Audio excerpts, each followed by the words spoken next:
Hello student, welcome to हमारी academy official and my name is Abhay. कैसे आप सब, कैसे चलिए आपकी प्रिपरेशन?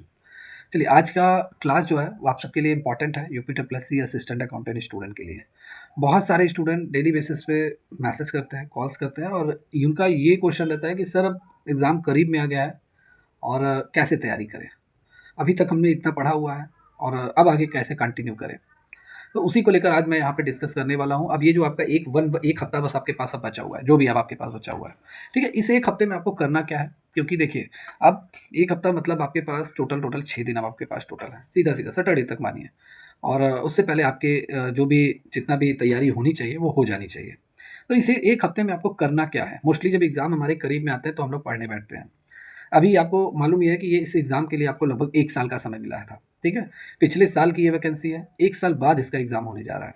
तो समय तो आपको मिला है, काफ़ी मिला है। इसके लिए आप कोई भी मतलब बातें नहीं कर सकते कि समय नहीं मिला, ये नहीं है, वो नहीं है। 1 साल का समय मिला हुआ है और 1 साल का समय कोई कम नहीं होता है। बाकी जो भी स्टूडेंट जो 1 साल से लगे हुए थे, मेरे हिसाब से उनकी एक अच्छी तैयारी हो गई होगी, एक हैंडसम तैयारी हो गई होगी। अब बहुत सारे बच्चे ऐसे बचते हैं जिनका जो एग्ज़ाम नहीं हो रहा था, तो वो किसी अदर एग्ज़ाम में लग गए थे। जैसे आरओ-आरओ में कई बच्चे चले गए, ठीक है? कई बच्चे यूपी पीसीएस की तैयारी में लग चले गए। कई बच्चे ऐसे थे जो रेलवे की तैयारी में लगे थे, कोई एसएससी जीडी में लगा हुआ था। तो कई स्टूडेंट कोई जूनियर असिस्टेंट में लगा हुआ था और अलग-अलग एग्ज़ाम की वो तैयारी कर रहे थे, इसको फ़ोकस नहीं कर रहे थे। जब डेट आई तब वो फ़ोकस करने बैठे, ठीक है? बहुत सारे स्टूडेंट ऐसे भी हैं, बहुत सारे बच्चे ऐसे भी हैं जो लगभग प्राइवेट जॉब करते हैं और टाइम नहीं मिल पाता है, लेकिन जितना समय मिलता है उसमें वो तैयारी करते हैं। ऐसा मैं कह सकता हूँ कि लिमिटेड समय नहीं मिल पाता है जॉब के कारण, या बहुत सारे ऐसे भी बच्चे ऐसे हैं इसमें जो फॉर्म अप्लाई किए हुए हैं जो ऑलरेडी सरकारी नौकरी में है, गवर्नमेंट जॉब में है। तो उनको भी तैयारी के लिए समय नहीं मिल पा रहा था, ठीक है? क्योंकि जॉब के साथ तैयारी करना, थोड़ा-थोड़ा आपको पढ़ना पड़ता है, वो भी लिमिट समय के अंदर। तो वो भी स्टूडेंट को समय नहीं मिल पा रहा था, तो वो भी स्टूडेंट इस वैकेंसी में है, फॉर्म अप्लाई किए हुए हैं, पढ़ रहे हैं। तो ज़ाहिर-सी बात है, मैं गारंटी के तौर पे कह सकता हूँ कि जितने भी स्टूडेंट की मैंने जो बात की है, उनका कुछ ना कुछ अभी ना अभी अधूरा रह गया होगा। लग रहा होगा उन्हें कि हाँ, अभी ये टॉपिक मैंने नहीं पढ़ा है और पढ़ भी रहे होंगे, ऐसा नहीं है। लेकिन ये है कि कुछ ना कुछ टॉपिक लास्ट टाइम में अधूरा रह जाता है। इवन इफ जो 1 साल से भी तैयारी कर रहा है, उसका भी कोई ना कोई एक टॉपिक रह जाएगा, ये गारंटी है। सिलेबस कभी भी ऐसा आपको फ़ील नहीं होगा कि मैंने पूरा पढ़ लिया है। कोई ना कोई 1-2 टॉपिक रह जाता है। तो वही चीज़ मैं बात करने वाला हूँ, अब इस 1 हफ्ते में आपको पढ़ना क्या है? तो 1 हफ्ते में कुछ मत कीजिए, सिंपल सा प्रोसेस है कि 1 हफ्ते में जितना आपने पूरा अभी तक पढ़ा हुआ है, पूरा जब से आप तैयारी करने बैठे हैं, सीरियस होकर, 1 महीना, 2 महीना जब से आप सीरियस हुए हैं और जो 1 साल से सीरियस है, उन सबके लिए भी मैं बात कर रहा हूँ। कुछ मत कीजिए, जितना आपने पूरा अभी तक पढ़ा हुआ है, अपने सिलेबस पूरा देखिए। सिलेबस में अपना पूरा यूनिट देखिए, किस यूनिट से कितने-कितने क्वेश्चन आपके आ रहे हैं, ठीक है? बताया गया ना, इस यूनिट से इतने क्वेश्चन आएँगे, इस यूनिट से इतने क्वेश्चन आएँगे। तो आप अपने यूनिट को देखिए, टैक्सेशन से कितना आएगा, ऑडिट से कितना आएगा, एडवांस अकाउंटिंग से कितना आएगा, जीएफआर, स्टोर परचेज़ से कितना आएगा, अदर जितना भी जो पोर्शन है, पूरा आप अपना देख लीजिए। उस आधार पे आप अपने आप को यहाँ पे चेक कीजिए कि किस-किस यूनिट से कितने क्वेश्चन आ रहे हैं और कौन-कौन सा मेरा क्लियर हो चुका है। देखिए सिलेबस, अब आपके पास सिंपल सी बात है, रिवीज़न के लिए अब आपको रिवीज़न करना है। जितना अभी तक आपने पढ़ा है, वो पूरा रिवाइज़ कर लीजिए। ठीक है? अभी तक आपने जितना पढ़ा है अब आप रिवाइज़ कीजिए, रिवीज़न कीजिए। पूरा थियरी 1 टू 1 पूरा पढ़ डालिए, क्योंकि थियरी अगर आप पढ़े रहेंगे एग्ज़ाम में आएगा, तो एमसीक्यूज़ वगैरह आप आसानी से कर लेंगे। तो कोशिश कीजिए, एक जैसे हम लोग स्टोरी पढ़ते हैं या एक न्यूज़पेपर पढ़ते हैं, ठीक है? उसी हिसाब से पूरा थियरी बस देखिए और पढ़ते चले जाइए। इससे काफ़ी चीज़ें आपकी क्लियर होती चली जाएँगी। तो थियरी ज़रूर आप रिवाइज़ कीजिए इस हफ्ते। पूरा थियरी पढ़ डालिए 1 टू 1, चाहे टैक्सेशन का हो या आपका पूरा एडवांस अकाउंटिंग हो या अदर जितने पोर्शन है, सबकी थियरी पढ़ डालिए। जितना भी आपके पास नोट्स है, वो पूरा पढ़ डालिए। थियरी इंपॉर्टेंट है, पढ़ के जाइए। सेकंड ये है एमसीक्यूज़ वगैरह, जितना आपके पास एमसीक्यू फॉर्मेट में जितने क्वेश्चन आपके पास हैं, वो पूरा एक बार कम से कम 2 बार रिवाइज़ कीजिए। एक बार नहीं, कम से कम 2 से 3 बार रिवाइज़ कीजिए। ठीक है? जितना भी एमसीक्यू 1000, 2000, 3000 जितना भी एमसीक्यू आपके पास है, 3000, 4000, 5000 जितना भी है, वो पूरा एमसीक्यू कम से कम 2 से 3 बार आप रिवाइज़ कर लीजिए। क्योंकि एमसीक्यू पढ़ने में समय नहीं लगता है। तो एक कोशिश कीजिए उसको एक फ्लो में पूरा पढ़कर 2 बार रिवाइज़ कर लीजिए। समझ में आया? और सभी सिलेबस को टारगेट कीजिए। ये नहीं कि एक मतलब इस यूनिट को मैंने छोड़ दिया, इसको नहीं पढ़ना है। पूरा देखिए, एक शुरू से अंत तक पूरा देख डालिए अच्छे से, क्योंकि अभी 7 दिन का समय है, कोई अभी मैं 6 दिन का समय है, कोई कम नहीं है। लगभग हो सकता है आपके हिसाब से। ठीक है? तो एमसीक्यू एक बार पूरा पढ़ के 2 बार रिवाइज़ कर लीजिए। और न्यूमेरिकल्स, अब देखिए ऑडिटर वाले एग्ज़ाम में न्यूमेरिकल्स नहीं आए थे आपके। एक आया था, वो भी नॉमिनल था। अदर कोई न्यूमेरिकल्स आपके नहीं आए थे, ना ही एडवांस अकाउंटिंग से, ना ही आपके टैक्सेशन से, आया ही नहीं था। और जब नहीं आया था तो हम ये नहीं कह सकते कि इस एग्ज़ाम में भी नहीं आएगा न्यूमेरिकल्स। तो न्यूमेरिकल दे सकता है, क्योंकि पेपर आयोग बना रहा है, ठीक है? आयोग अगर पिछली बार न्यूमेरिकल्स नहीं दिया है, मान लेते हैं ऑडिट सिलेबस असिस्टेंट अकाउंटिंग के जो आपका ये 1828 और 530 दोनों का सिलेबस कॉपी पेस्ट है।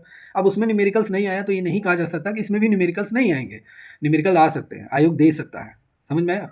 तो कहीं से भी आपको न्यूमेरिकल्स मिले जितना भी सेट्स आपके पास है न्यूमेरिकल का, वो पूरा आप देख लीजिए। समझ में आया? पूरा आप देख लीजिए, क्योंकि अगर 2 से 3 न्यूमेरिकल्स आपके आ गए, 3 से 4 न्यूमेरिकल्स, तो लगभग एक-एक क्वेश्चन आपके लिए इंपॉर्टेंट है। एक क्वेश्चन छूटा, आप बहुत सारे बच्चों के पीछे चले जाएँगे। तो न्यूमेरिकल्स आप पूरी अच्छी तरीके से देख लीजिए। तो थ्योरी पूरा पढ़ डालिए इस वीक पूरा, पूरा अच्छे से थ्योरी पढ़ डालिए, अच्छे से। एक फ्लो में जैसे हम स्टोरी पढ़ते हैं। दूसरा, आप पूरा एमसीक्यू 4000, 5000, 6000, 7000 जितना एमसीक्यू आपके पास है, ठीक है? कोई भी ना कोई बुक आपने लिया ही होगा मार्केट से, उसमें एमसीक्यू होगा। आपने कहीं से क्लास वगैरह किया होगा, नोट्स पीडीएफ आपके पास रहा होगा। पूरा 3 से 4000, 5000, 6000 जितना एमसीक्यू है वो पूरा पढ़ डालिए। एक बार पढ़ के 2 बार रिवाइज़ कर डालिए, ठीक है? न्यूमेरिकल्स जितने आपके पास हैं, जितने भी सेट्स हैं, कम से कम 1 से 2 बार उसको भी देख लीजिए। आ सकते हैं न्यूमेरिकल्स भी। तो ये 3 चीज़ें आपको इस हफ्ते करनी है, और इन तीनों को करने के साथ-साथ आपको एक लास्ट क्या करना है, लास्ट आपको मॉक टेस्ट लगाना है। बिना मॉक टेस्ट के आप एग्ज़ाम में मत बैठिए। चाहे ऑफ़लाइन लगाइए, चाहे ऑनलाइन लगाइए, लेकिन मॉक टेस्ट ज़रूर लगाइए। क्योंकि अब मॉक टेस्ट लगाने का फ़ायदा क्या होता है कि जैसे आपने मॉक टेस्ट लगाया, अब आपको पता चल गया मेरी इतनी गलतियाँ निकल रही हैं।